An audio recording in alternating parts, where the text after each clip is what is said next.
माननीय सदस्य, मुझे वर्ष 2011 के लिए पंचायती राज संस्थाओं को प्रदान किए जाने वाले निर्मल ग्राम पुरस्कार समारोह में उपस्थित होकर बहुत खुशी हो रही है। पूरे देश में 2,800 से अधिक ग्राम पंचायतों, 15 विकास खंडों तथा 3 जिलों ने संपूर्ण स्वच्छता अभियान के लक्ष्यों को प्राप्त कर लिया है। मैं आप सभी को बधाई देती हूँ। यह ग्रामीण क्षेत्रों में स्वच्छता सुविधा में बढ़ोतरी की सफलता का प्रतीक है तथा इससे यह पता चलता है कि संपूर्ण स्वच्छता अभियान एक जन आंदोलन बन चुका है। स्वच्छता सुविधा की प्राप्ति एक बुनियादी मानवीय जरूरत है तथा एक घोषित लक्ष्य है। पेयजल तथा स्वच्छता के बारे में यूनिसेफ 2012 की एक विज्ञप्ति में बताया गया है कि वर्ष 1990 से 2010 के बीच 1.8 बिलियन लोगों को बेहतर स्वच्छता सुविधाएं प्राप्त हुई हैं, परंतु विश्व में अभी भी 2.5 बिलियन लोगों को यह बेहतर सुविधा उपलब्ध कराई जानी बाकी है। इसमें उल्लेख है कि जिन लोगों को यह बेहतर सुविधा प्राप्त हुई है, उनमें 10 में से 4 व्यक्ति भारत अथवा चीन में रहते हैं, परंतु बेहतर स्वच्छता सुविधा से वंचित 2.5 बिलियन लोगों में से बड़ी संख्या अभी भी इन देशों में रहती है। वर्ष 2011 की घरेलू जनगणना के आंकड़े दिखाते हैं कि भारत में 47% घरों में 4 दीवारी के अंदर ही शौचालय मौजूद हैं। इसमें पहले के मुकाबले 11% का सुधार हुआ है। अतः हमारे सामने एक विशाल लक्ष्य है। पूर्ण विराम। स्वच्छता और बेहतर साफ सफाई की आदत लोगों के जीवन की गुणवत्ता को दर्शाती है, जो कि किसी भी राष्ट्र की सामाजिक मानदंडों के निर्धारक तत्व हैं। ग्रामीण इलाकों में स्वच्छता की कमी बाल और प्रौढ़ मृत्यु दर और अस्वस्थता का एक प्रमुख कारण है। पीने का गंदा पानी और साफ सफाई की अपर्याप्त सुविधाएं डायरिया, पोलियो, टाइफाइड जैसी बहुत सी बीमारियों के प्रमुख कारण हैं। ऐसी बीमारियों के बार बार होने से कार्य दिवसों का अप्रत्यक्ष नुकसान होता है और परिवार तथा देश को इसके परिणाम स्वरूप बहुत आर्थिक नुकसान होता है। बापूजी लोगों द्वारा स्वच्छता के नियम के अनुपालन को उच्च प्राथमिकता देते थे, जिसके लिए साफ सफाई को सख्ती से अपनाने तथा लोगों के पूर्ण और स्वैच्छिक सहयोग की जरूरत होती है। इसके अलावा गांधी जी का मानना था कि भारत गांवों में बसता है और गांव ही हमारे देश की प्रमुख सामाजिक, आर्थिक और राजनीतिक इकाई हैं।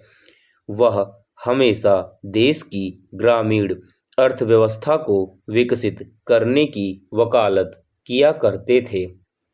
आज देश में लगभग 6 लाख से अधिक गांव हैं और हमारी लगभग 67% आबादी ग्रामीण इलाकों में रहती है।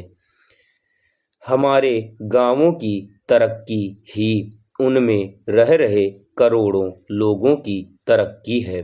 गांवों को स्वच्छता सुविधा प्रदान करने के बापू के प्रिय सपने को साकार करने में देश को सहायता मिलेगी। पूर्ण विराम चेंज। पेयजल और स्वच्छता मंत्रालय को एक पूर्ण मंत्रालय का दर्जा प्रदान किया गया है।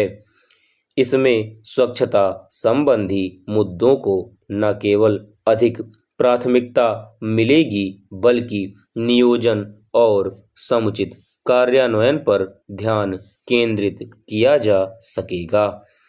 व्यक्तिगत स्वच्छता और साफ सफाई से रहने की आदत बहुत जरूरी है। प्रत्येक बच्चे को बचपन से ही इस आदत को अपनाना चाहिए। इस दिशा में एक अच्छा कदम है कि संपूर्ण स्वच्छता के अभियान के अंतर्गत ग्रामीण स्कूलों और आंगनबाड़ियों को 100% सुविधा प्रदान करने पर बल दिया गया है।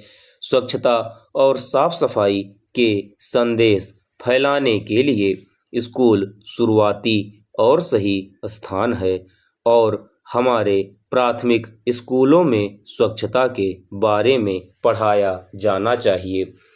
बच्चे इस संदेश को स्कूलों से घर ले जाएंगे।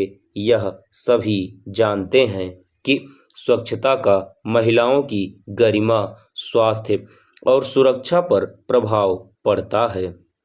इन्हें इसका सबसे ज़्यादा लाभ होता है और इसलिए वे देश भर में स्वच्छता और अभियान की प्रमुख प्रेरक ही शक्ति हैं। इस अभियान में उनकी भागीदारी से बहुत सी उपलब्धियां सामने आई हैं और इससे स्वच्छता अभियान पूरी तरह कामयाब हो पाएगा। गृहिणी से लेकर समाज में स्थिरता प्रदान करने वाले स्तंभ तक महिलाओं की भूमिका बहुआयामी है और उनमें राष्ट्र के आर्थिक कल्याण में योगदान देने की महत्वपूर्ण क्षमता है। ग्रामीण भारत के स्वरूप को बदलने में उनकी बहुत बड़ी भूमिका हो सकती है। पूर्ण विराम। मैं यह उल्लेख करना चाहूँगी कि कोई भी गांव केवल शौचालयों और स्वच्छता ढांचों के निर्माण से ही संपूर्ण स्वच्छता प्राप्त नहीं करता है। कूड़े कचरे को लाने, ले जाने और उसके समुचित निपटान की व्यवस्था, उसके दोबारा से प्रयोग में लाना, उसे अलग अलग करना और उसका वर्गीकरण करना बहुत जरूरी है। इस संदर्भ में मुझे खुशी है कि मंत्रालय ने संपूर्ण स्वच्छता अभियान के हिस्से के तौर पर ठोस और द्रव अपशिष्ट को शामिल किया है। परिशोधित कूड़े को कृषि उत्पादकता बढ़ाने और खाना बनाने के लिए गैस के रूप में प्रयोग किया जा सकता है। इसके अलावा अपशिष्ट प्रबंधन से पर्यावरण को साफ रखने में मदद मिलती है। मेरा मानना है कि 100% स्वच्छता सुविधा प्रदान करने के बाद भी हमारा कार्य पूरा नहीं हो जाएगा। इसके बाद यह सुनिश्चित करना होगा कि शौचालय चालू रहें तथा लोग उन्हें प्रयोग करते रहें। नई प्रौद्योगिकियों पर निरंतर ध्यान देने की जरूरत होगी जिससे शौचालय बेहतर ढंग से और कम पानी के उपयोग से कार्य कर सकें। यह आवश्यक है कि ग्रामीण समुदायों को प्रयोक्ता की पसंद के अनुसार तकनीकी विकल्पों की जानकारी दी जाए।